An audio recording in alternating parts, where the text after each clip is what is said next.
غیبت کیا ہے؟ حدیث کی ایک بڑی کتاب صحیح مسلم میں ہے کہ رسول اللہ صلی اللہ علیہ وسلم نے صحابہ رضی اللہ عنہم سے دریافت کیا کہ کیا تم جانتے ہو کہ غیبت کیا ہے؟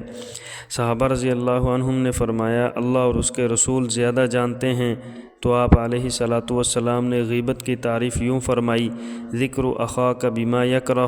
کہ تم اپنے بھائی کا تذکرہ اس طرح کرو جو اسے ناگوار ہو، یعنی کسی کی غیر موجودگی میں اس کے متعلق کوئی ایسی بات کہنا